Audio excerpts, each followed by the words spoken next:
¿Es cierto que Brandon Sanderson escribe sin alma? Hola, bienvenido a Esto No Es Un Spoiler. Mi nombre es Joaquín y el día de hoy traigo un video que debí haber hecho hace como una semana, porque creo que ya murió un poquito el tema, pero la verdad sí tengo muchas ganas de hablar de eso, y es la pregunta de ¿Brandon Sanderson de verdad escribe sin alma?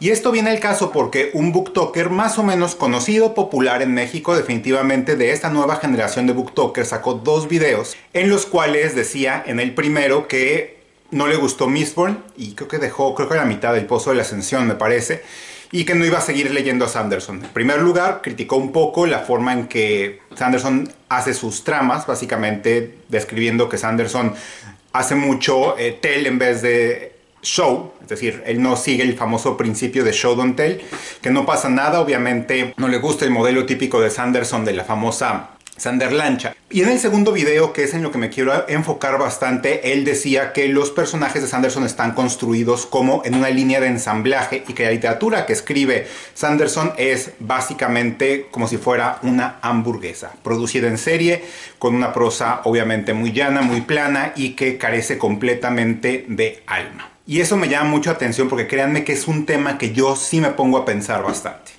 Obviamente le cayeron a palos. Es un video que tiene como 500 comentarios en cada uno de los dos videos tiene como 500 comentarios, y hay gente que definitivamente sí lo toma bastante contra él, diciendo es que solo leíste un libro y medio, no debes opinar, cuántos libros has escrito tú, todo ese tipo de cosas que en realidad son argumentos, como sabemos, un poco falaces.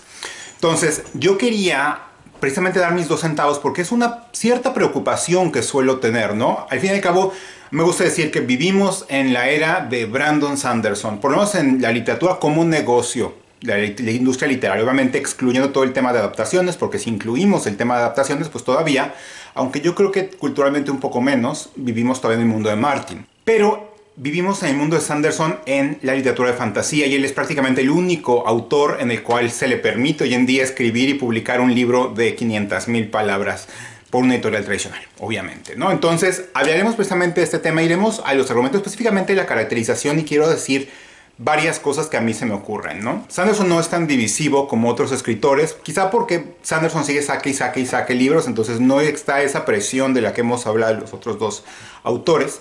Pero sí he visto, sí conozco gente definitivamente que no le gusta Sanderson. Hay gente que lo he visto, incluso compañeros booktubers, que dicen que Sanderson es tacky, ¿no? Quiere decir que es como de mal gusto lo que escribe. Entonces yo pienso mucho, y depende de las preferencias que uno tenga como lector y como escritor, pero yo lo que quiero ir al quid del asunto, el tema tanto de la trama, del mundo y de los personajes. No voy a hablar nada del tema de cómo hace la progresión de la trama, la famosa Sanderlancha. Eso es una, yo creo, preferencia del escritor y preferencia de la gente. Yo soy de los que cree que la peor crítica que se le puede hacer a un libro es que es lento. O sea, eso es lo peor. Yo inmediatamente apago la cabeza y inmediatamente mi opinión de un reseñador se cae cuando su principal argumento contra un libro es que es lento. Entonces, o sea, te vas a perder de buena parte de la literatura del siglo XIX si crees eso. Pero sí quiero hablar del tema de los personajes y de que está ensamblado todo con poco sentido artístico, por así decirlo.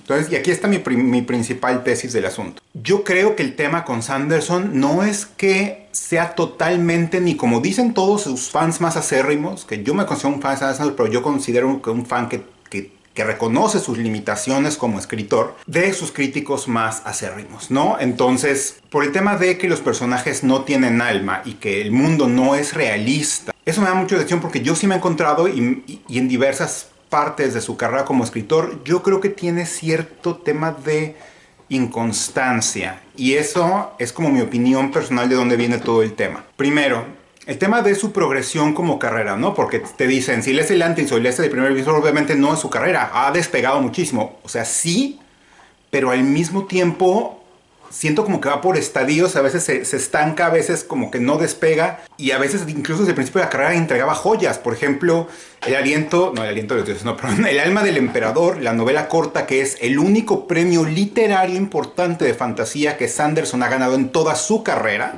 Es de casi a principios de su carrera. Por otro lado, la gente dice Trenza el mar esmeralda y Yumi el pintor de pesadillas y los libros nuevos, los proyectos secretos son lo mejor que he escrito. Y por ejemplo, a mí no se me hizo que fuera, sobre todo Trenza, el Mar Esmeralda, a mí no creo que siga adoleciendo de muchos de los problemas que creo que tiene Sanderson. Hay veces que como que despega completamente su progresión como escritor, por ejemplo, Palabras Radiantes, pero luego siento que se atora. O sea, de Palabras Radiantes a Outbringer, uno esperaba que siguiera subiendo, porque, o sea, el cambio del Camino de los Reyes a Palabras Radiantes es brutal, pero luego como en Outbringer, en Juramentada, como que se estancó completamente. El ritmo de la guerra, que me fascinó el final, pero el resto del libro adoleció muchas cosas. Y de hecho tengo mis reservas y ciertos miedos de qué va a pasar en Viento y Verdad, ¿no? Entonces, como que a veces se atora, a veces como que sube y crece muchísimo en su habilidad como escritor, pero como que se atora y luego como que baja y luego como que sus limitaciones como que lo jalan hacia atrás.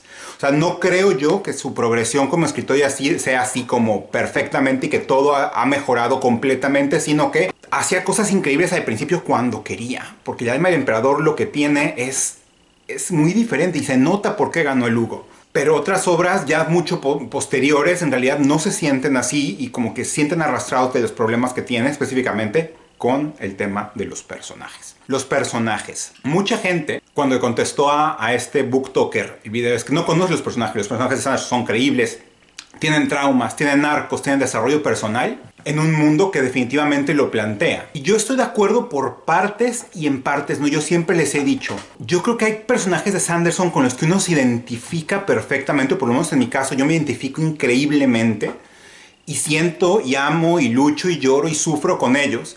Pero hay otros personajes, muchos otros personajes, cuya historia y cuyo arco principal no me parece creíble. No lo creo. Y eso es muy parecido con el mundo. Y con el tema del mundo, por ejemplo, y eso es, yo creo que eso viene el quid de la cuestión con Sanderson. Es que si uno se le compara con otros autores, cuando Sanderson nos plantea conflictos, tanto en el mundo como en los personajes, creo que se le nota demasiado cuando Sanderson no ha vivido las circunstancias en las que él trata de narrar la historia. ¿Por qué? Vamos a hacer una comparación. Comparemos a Sanderson con N.K. Jemisin, escritora que ganó 3 veces el Hugo seguido por La Quinta Estación, ¿no? El primer libro, La Quinta Estación, se llama Inheritance, la trilogía. Sanderson describe en El Imperio Final, bueno, en Nacidos de la Bruma, la opresión de los Ska. Y se narran cosas horribles, definitivamente, que pasan con Ska. Hay grandes abusos. Pero a mí no me parece creíble, y sobre todo comparado con Jemisin. Jemisin describe mucho mejor cómo es la opresión de un grupo de personas, tanto en las microagresiones, en la cultura, en el lenguaje, cómo se siente esa opresividad, pero es porque ella probablemente por sus características demográficas es una mujer afroamericana, ella lo ha vivido y lo puede hacer mejor. Yo no he leído a Rebecca Kuang, pero me dicen que Rebecca Kuang, siento que dicen que es muy, tiene que ser como muy sermonadora de ellas, ella como mujer de ascendencia china, o ella sino-estadounidense también, lo remarca mucho y se le cree y se le siente más. A Sanderson no. ¿Por qué? Porque él no lo ha vivido. Caso con los personajes. Para mí, mi personaje obviamente favorito es querido Kaladin, que igual que mucha gente yo espero que salga vivo al final de Viento y Verdad. Yo creo profundamente, y él es el que me ha hecho llorar y sufrir, yo creo profundamente su arco, creo profundamente su camino. Otro personaje, el pintor con esta sensación de fracaso personal, de creer que él es una persona mediocre, este síndrome del impostor. Y yo lo que creo es que Sanderson los desarrolla tan bien porque él se ha identificado con ellos, él se ha sentido en esos zapatos. Pero otros personajes, por ejemplo, el trauma de Shallan, por ejemplo, la tragedia de Dalinar o las dudas personales, no sé, de Vin. Vamos a decir de Vin. Esas a mí no me parecen creíbles. Por ejemplo, la tragedia personal de Dalinar, que es así como la gran revelación en Juramentada. Yo la veo y yo digo, se nota que tú no has perdido a tu esposa así. No me lo sabes narrar así. Yo no lo creo. Pero sí creo profundamente la depresión de Kaladin. Creo profundamente su presión de que tengo que liderar a esta gente porque yo tengo la misión de llevar a esta gente adelante, pero no creo en mí mismo para hacerlo. Eso es lo que es muy bueno con los personajes. Y Sanderson, cuando no ha vivido, o es mi sensación es que cuando él no ha vivido las cosas y tiene que aprenderlas por terceros o por consultores o algo así, porque me dicen, sí, efectivamente ha tenido consultores que le dicen cómo representar diversidad, ya sea social, sexual, se ve que lo ha hecho y lo intenta hacer, ¿no? Personajes como Renarin en La Reina de los Reshi, que es el primer personaje trans de Sanderson, o, bueno, ese tipo de personajes, o incluso Lift, ¿no? se nota que él como que le dicen cómo es estas personas, pero no las conocen, no conoce esa experiencia y no lo puede transmitir. Ahora, yo creo que esto puede venir de su elección de prosa, de su elección de la famosa prosa transparente que él intenta hacer, es lo que definitivamente lo empuja a que no pueda narrar las cosas en las que él no ha vivido. Esta es mi sensación, esta es mi opinión. Que sea por su elección de prosa, en realidad no lo sé. Entonces mi conclusión es, Brandon Sanderson escribe sin alma, no creo, pero creo que a Brandon Sanderson le cuesta mucho trabajo desarrollar personajes y tramas de cosas que él no conoce.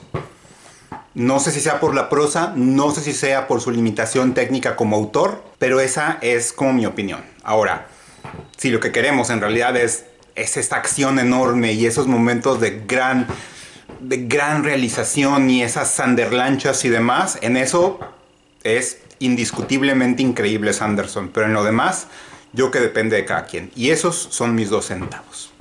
No se les olvide comentar, suscribirse, decirme qué opinan de este debate que generó tanto escozor. Y nos estamos viendo en la próxima. No se olviden que ya tengo TikTok, que acá lo voy a poner abajo, y Instagram y similares. Entonces nos estamos viendo. Muchísimas gracias.